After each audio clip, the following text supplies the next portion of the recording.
নওগাঁ জেলার মান্দা উপজেলায় অবস্থিত কুসুম্বা মসজিদ মুসলিম স্থাপত্যের একটি অপূর্ব নিদর্শন।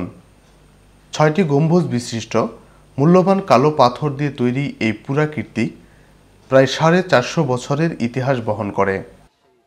১৫৫৮ খ্রিস্টাব্দে সুলতান সুলাইমান আলী নামে এক ব্যক্তি এটি নির্মাণ করেন।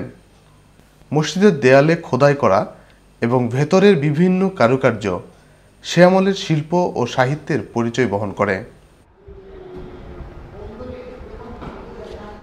এই মসজিদটি পাথরের নির্মিত এবং এর ভিতরে ইট রয়েছে এবং উপরের গম্বুজগুলো ইটের তৈরি।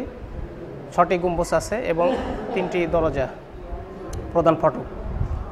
এই মসজিদের সামনে একটা বিশাল দিঘি রয়েছে। দিঘির শীতল পানিতে হাত মুখ ধুয়ে ক্লান্তি সারেন আগতরা, উজু করেন মুসল্লিরা। মসজিদে নিয়মিত ৫ ওয়াক্ত নামাজ আদায় করা হয়, তাই প্রতিদিনই দেশ বিদেশের ধর্মপ্রাণ মুসল্লিদের ভিড় থাকে এখানে। এটা একটি ঐতিহাসিক মসজিদ, এখানে আসছি নামাজ পড়ার জন্য, কেননা এই মসজিদে নামাজ পড়লে নিজেকে অনেকটাই ভালো লাগবে, সেই জন্যই আসছি নামাজ পড়ার জন্য।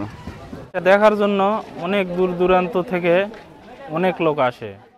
ঐতিহাসিক এই স্থাপত্যের দেখভাল করেন প্রত্নতত্ত্ব অধিদপ্তর, কিন্তু কেবল রয়েছে এর সংস্কার এবং সংরক্ষণের অভাব।